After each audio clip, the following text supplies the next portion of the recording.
Bonjour à tous et à toutes, ici Nicolas de Montréal. On est lundi, c'est le début de la semaine qui passe sur les Caps de Roue. J'ai eu beaucoup de travail aujourd'hui, mais je trouve quand même un moment pour vous parler parce que j'ai vraiment... Là, j'ai le goût de vous parler du 90-10, le 90-10 Diet, la diète 90-10 de Douglas Graham. Et j'ai terminé la lecture du livre, en tout cas une première lecture, et ça fait du bien. Je le suggère, franchement, c'est un très bon livre. J'en ai lu beaucoup sur le domaine du crudivorisme, et lui, il est bon, franchement. C'était une bonne claque, une bonne claque là, pour me réveiller. C'est des choses que je savais déjà, que j'ai déjà lues dans d'autres livres similaires, mais lui il est tellement simple, il est fait en toute simplicité. Et ça me ramène vers mes idées primordiales sur le sujet du crudivorisme, en fait. Parce que lui, bon, 90-10, c'est 80% de glucides, 10% de gras, 10% de protéines. Donc, dans la première partie, il démontre comment... il démontre les ingrédients, un par un. Pourquoi on n'est pas fait pour manger telle chose. Pourquoi on n'est pas fait, par exemple, pour manger des patates, des racines. Lui, il part d'un principe très simple qui est que on vient du pays tropical. Ultimement, c'était de là qu'on a vraiment grandi. Donc, il y avait beaucoup de fruits. C'était facile d'en trouver. Et après, on s'est déplacé. Et puis là, bon, c'est devenu plus difficile de trouver des fruits. On s'est mis à manger plein d'autres choses parce qu'on n'en avait pas. Mais ces choses endommagent notre santé. Bon, par exemple, il va parler que, bon, dans la nature, si on traînerait pas sur nous un frigidaire, hein, on traînerait pas avec nous des ciseaux, des couteaux, des pelles, des choses comme ça. Donc, dans la nature, si on voudrait manger des patates, ben, il faudrait les déterrer et puis là, les manger. Mais on ne mange pas ça, nous autres, directement avec de la terre. Parce qu'il y a des animaux qui mangent ça avec de la terre, direct, puis ça ressort. Puis même, il y a des bonnes attaques envers les végétaliens qui ont une bonne conscience, mais qui en fait mangent des fois pire au niveau du gras. Ils vont arrêter de manger de la nourriture animale, mais ils vont tomber dans les cachous, ils vont tomber dans le gras, dans les avocats, et ils se ramassent avec une alimentation encore plus grasse. Non, parce que si je mangeais un pain quand j'étais végétarien, puis là je veux quelque chose de similaire, ben, je vais me faire une tartelette de graines de lin, par exemple, ou un gâteau avec des amandes. Et donc là, on fait grimper le taux de gras vraiment de manière importante. Et le but, c'est de baisser le gras au maximum. Je dis pas nécessairement de ne pas en prendre. Le gras n'est pas mauvais, mais si on en prend trop, notre organisme devient malade. Et ça va pas mal dans la direction de mes réflexions, mais ça n'a jamais été abordé comme ça. Donc c'est vraiment un vent de fraîcheur. Et je dois vous dire, j'ai même le trac. Franchement, je le sens. Je suis drogué tout comme vous. Je suis un drogué de la nourriture cuite. J'en ai mangé depuis que je suis un enfant. Et là, lui, il est en train de me dire d'abandonner ça. Bon, c'est pas la première fois que j'ai cette réflexion, mais il est encore en train de me démontrer à quel point c'est pas bon pour la santé, la nourriture cuite et le gras. Et, oh mon Dieu, je me sens un peu comme avant de commencer un jeûne ou une cure de jus. J'ai des craintes comme ça qui ne sont pas nécessairement fondées, parce qu'une fois que c'est commencé, il y a comme une habitude qui se prend, mais là, il va falloir que je laisse plein de choses. Ça fait mal. moi, j'ai grandi dans une famille où il y avait beaucoup de sel, beaucoup de poivre. C'était pas du sel non plus comme aujourd'hui, du sel de, de l'Himalaya. Non, non, c'était du sel de table. Et lui, Douglas Graham, il ramène ça à une telle simplicité que c'est ça qui fait peur. Donc, c'est beaucoup des fruits, majoritairement des fruits, 90 à 97% de fruits juteux, sucrés, et pas de condiments, pas de sucre, pas de sel. Dans toutes les recettes qu'il y a à la fin, ben, il n'y a pas de condiments. Il suggère de revenir vers le vrai goût des aliments. Et d'arrêter de cacher le goût des aliments par plein de manières très originales et de revenir à la simplicité. C'est tellement simple que ça en est épeurant. Est-ce que je vais être capable? Je me sens drogué par la sauce soya, par le sel, j'ai besoin de mettre du goût. On en a tellement mis dans ma nourriture quand j'étais jeune, et puis j'ai gardé cette habitude. Mais j'ai le goût de relever le défi. J'ai le goût vraiment de le faire. Au moins jusqu'à Noël, jusqu'au 1er janvier. Donc j'irai dans le 90-10. Ça ressemble beaucoup à ce que je faisais déjà. Durant le jour, je mange des fruits, puis ça c'est correct. Fruits à volonté, fruits sucrés à volonté. Et le soir, diminuer le gras.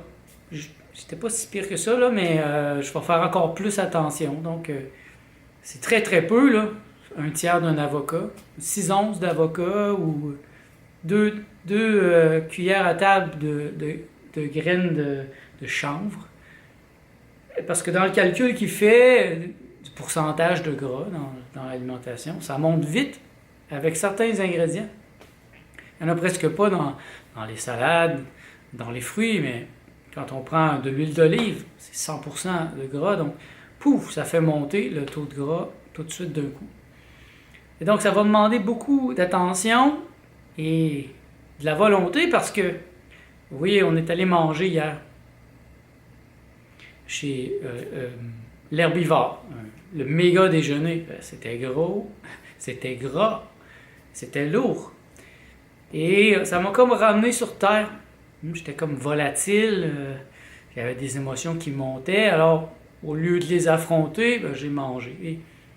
Et c'est ce qu'on fait dans notre société. C'est ce qu'on appelle le comfort food, la nourriture de confort. On a des émotions, au lieu de les regarder, au lieu de rester dans la clarté, bien, on s'en va manger un gros hamburger ou des hamburgers double cheeseburger avec bacon. Ça, c'est du gras, mes amis. Et déjà un bon travail de fait, mais je suis rendu tellement à la pointe de... Il y a une excitation en même temps, j'ai comme trouvé, je dirais pas enfin parce que c'est quelque chose que je caresse depuis un certain temps, j'en ai parlé. Depuis 2 ans déjà, je réfléchis à ça. J'ai pas encore réussi à tomber à 100%.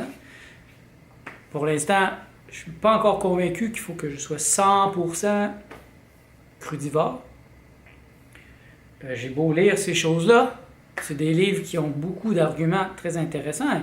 Je suis d'accord avec eux d'être 95% par exemple crudivore. Sauf que d'un autre côté, j'ai ma grand-mère, une femme simple, qui est morte cet été à 103 ans. Elle n'a jamais été crudivore, ma grand-mère. Elle a mangé de la viande, elle a mangé des biscuits, elle a mangé un peu de tout. Peut-être que son secret, c'est qu'elle ne mangeait pas beaucoup. Il y a un des secrets de la longévité, c'est de ne pas manger beaucoup. Mais ma grand-mère, elle est l'argument qui m'amène à rester plus en équilibre, à ne pas être totalitaire dans ma pensée au niveau du crudivorisme. Et c'est pourquoi j'ai l'intention de continuer une fois par semaine. Parce que là, vous voyez, c'est facile de déraper. C'est comme ça me rappelle quand je fumais du pot. Ça fait longtemps que j'en ai fumé, mais quand j'en fumais, ben, j'en achetais pas beaucoup. Mettons, j'en achetais 10 grammes. Non, mettons 3 grammes. Ben, j'en avais peut-être pour un mois, fumé un petit peu le soir. Quand c'était fini, oh mon ami, les 3 premiers jours, c'était difficile. Mais si je passais ces 3 jours-là, après, j'en avais plus besoin, donc je fumais pas pendant 2, 3 mois, des fois plus. Et quand j'en rachetais, c'est la même chose. Et je pense que c'est la même chose avec les nourritures cuites. C'est le danger. Ça demande beaucoup plus de volonté, à mon avis, d'être à 95% comme moi. Parce que le samedi, on va chez Gusta, on se prend des choses quand même grasses.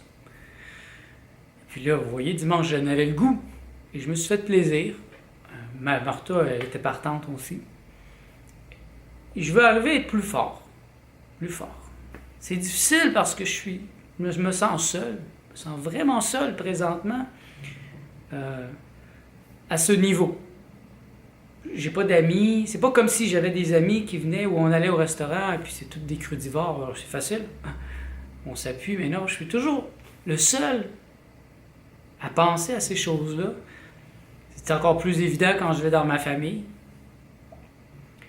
On va chez ma soeur Julie, bon, ils vont faire une grosse assiette de Tostitos avec du fromage. Bon, je mange quelques morceaux de Tostitos sans fromage, mais je me fais une grosse salade ou même je vais manger juste des mangues. Les autres me regardent avec un drôle de regard. Les autres, ils sautent dans l'assiette. Et je trouve ça difficile. Je trouve ça difficile de ne pas avoir de communauté ici. Par chance, dernièrement, j'ai trouvé une communauté psychédélique à Montréal. Et je pense que ça va être un grand facteur de renouveau dans ma pensée, dans ma vie sociale. Mais au niveau du crudivorisme, les raw foodistes à Montréal sont très rares.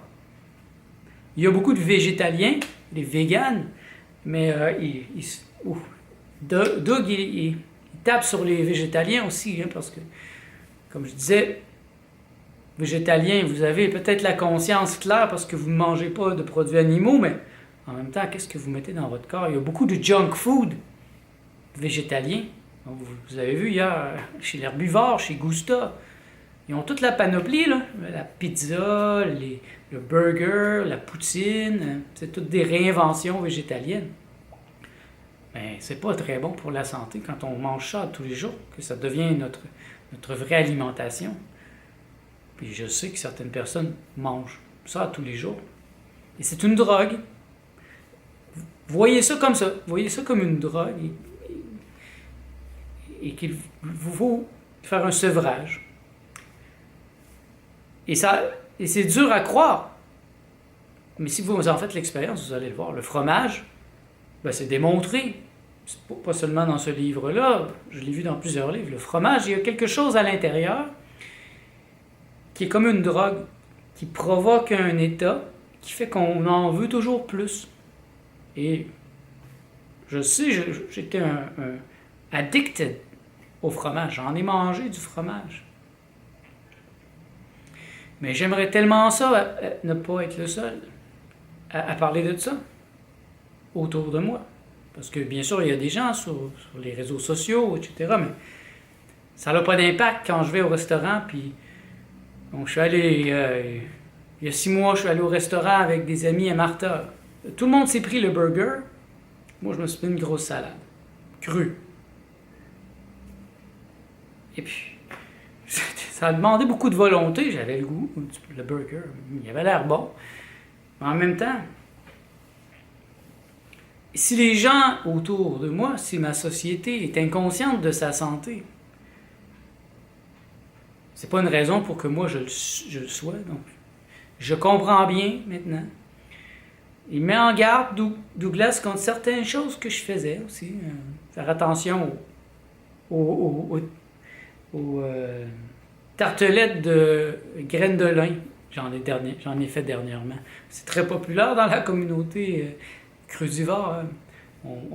On prend des graines de lin, on les réduit en poudre, on les mélange avec de l'eau, on met ça dans le déshydrateur, ça fait des superbes, c'est vraiment délicieux, mais c'est du gras, c'est très gras, c'est des noix, c'est des graines. Donc c'est ça, c'est une grande réflexion sur ça présentement. J'ai même peur, je vous dirais, j'ai un peu peur de ce qui s'en vient, de commencer officiellement. Ma peur est au niveau du sel, du poivre, des condiments. On dirait que je peux pas manger sans ça. En tout cas, je l'ai jamais vraiment fait, à part dans des cures de jus. Vous voyez dans la cure de jus, je peux pas vraiment, mais à la fin de ma cure de jus, j'ai commencé à prendre de la soupe. Et dans ma soupe, j'ai mis du sel.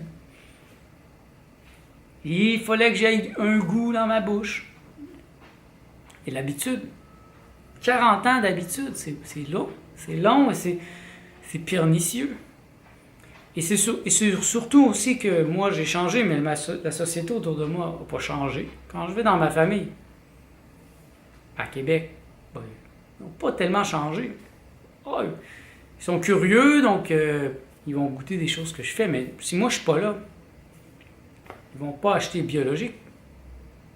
Puis bon, je les accuse pas, c'est leur corps, c'est leur vie, mais combien de fois j'en ai parlé avec eux? Et vous voyez, ça donne rien. C'est pas important pour eux. Pour moi, cet argument stupide que j'ai entendu tellement souvent, que c'est plus cher la nourriture biologique. C'est plus cher peut-être à moyen terme, mais à long terme, vous allez payer beaucoup plus cher en médicaments, en médecins, quand les effets secondaires vont vraiment devenir graves. Donc, pour certains ingrédients, je pense que c'est rendu nécessaire de manger biologique. Pour d'autres, pas nécessairement, mais je pense qu'il faut réfléchir à ces choses-là. Okay, c'est quoi ma santé? C'est quoi la santé? Moi, si je veux une santé intégrale, si je veux vivre longtemps, je veux vivre en santé, et je veux une qualité de vie quand je vais être plus vieux, ben il faut que j'y pense maintenant. Je dois préparer mon immortalité.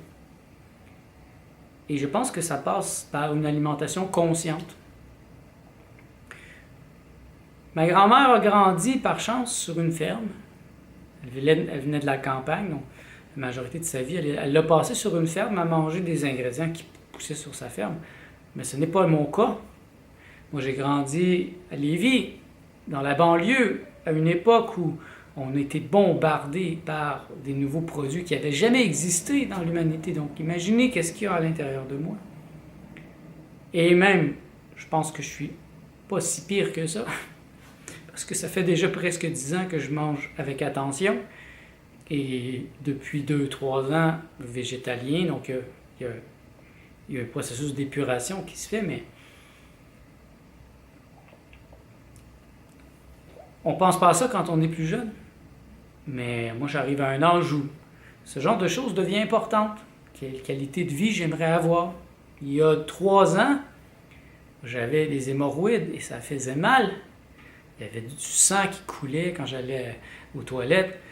Des fois, j'avais de la misère à marcher. C'était incroyable. Et je me disais, est-ce que c'est ça que je veux pour toute ma vie? Est-ce que je suis obligé de vivre avec ça toute ma vie? C'est stupide, ça n'a pas de sens. Et bien sûr, les médecins vont me dire, il n'y a rien à faire. Il n'y a rien à faire.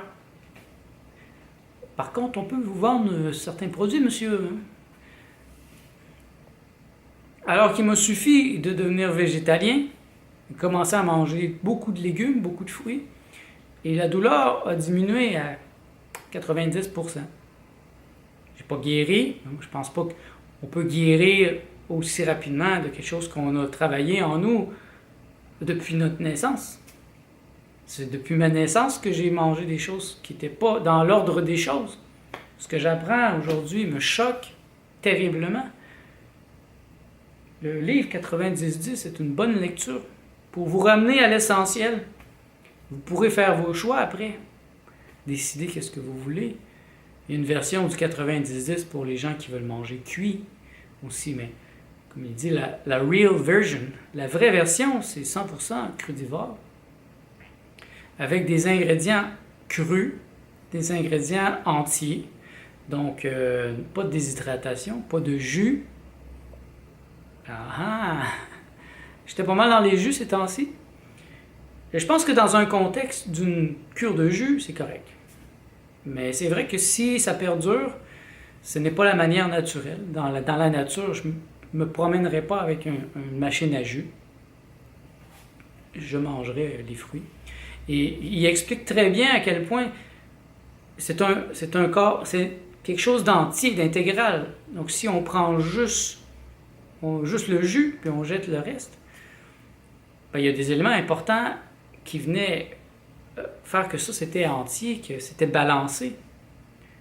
Donc au lieu de prendre des suppléments de calcium, par exemple, sans savoir vraiment l'effet que ça peut faire sur le corps, ben, si je mange les bons produits qui sont liés à mon corps en tant qu'être humain, qui ressemblent beaucoup aux chimpanzés, aux gorilles, ben, j'aurai pas de problème. J'ai des problèmes si je commence à fractionner ma pensée et à prendre juste, par exemple, du calcium en pilule. Ça, c'est vraiment pas, à mon avis, c'est pas très intelligent. Je l'ai déjà fait.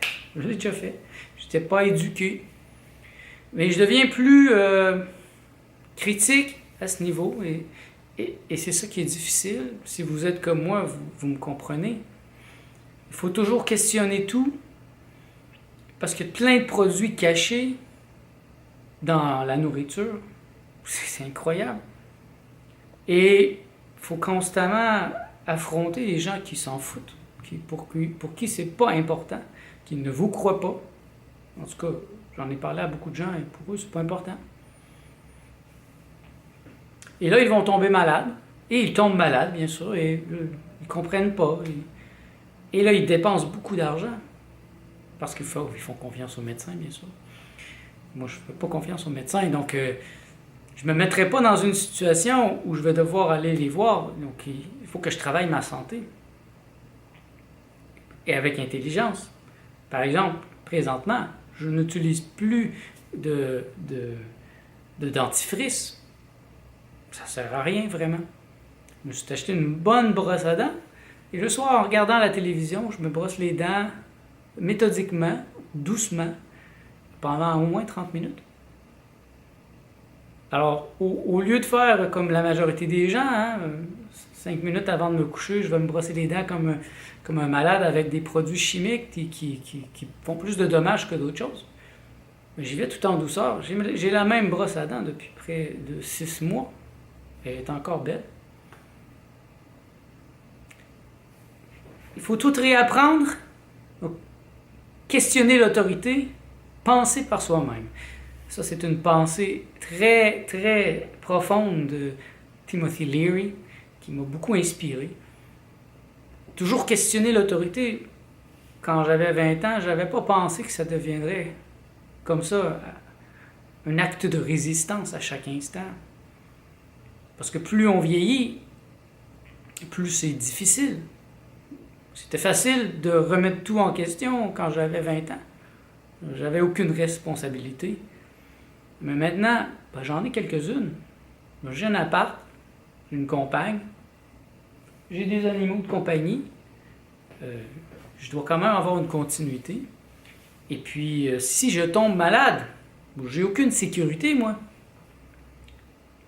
Martha me parlait aujourd'hui qu'on pourrait prendre des vacances pendant le temps des fêtes. Mais je dis, mais c'est pas possible pour moi. Le moment où j'ai peu de travail, c'est l'été. Mais là, ces temps-ci, c'est vraiment fou. Et je dois assumer, je dois assurer. Parce que moi, ça passe. Ça fait juste passer. Si j'attrape pas le contrat, il va passer, il va aller ailleurs. J'ai aucune sécurité. Si je me blesse, si je tombe malade et je suis pas capable de travailler, je ne serai pas payé. Donc, je n'ai pas de protection. Parce que tout être qui se protège confirme qu'il se sent menacé. Je suis la preuve vivante que je me sens pas menacé. Bon, j'ai peut-être des petits moments un peu paranoïaques, là, des fois parce que je pense trop, mais dans la vérité des faits, je suis beaucoup moins paranoïaque que la majorité des gens. J'ai pas de sécurité, j'ai pas de REER, j'ai pas de plan pour quand je vais être vieux, autre que d'être la meilleure version de moi-même et de me faire confiance. En me faisant confiance, ça va bien tourner pour moi. Alors, j'en suis déjà à 25 minutes. Je pourrais continuer, mais je vais arrêter ici aujourd'hui. Donc, je vais réfléchir sur la 90-10 et je serais très heureux d'avoir votre avis à ce sujet si vous avez tenté l'expérience dans votre vie. Puis, de toute façon, je vais y revenir parce que je suis en pleine réflexion sur le sujet et en pleine expérimentation. Donc, merci d'être à l'écoute. On se revoit dans le prochain vlog.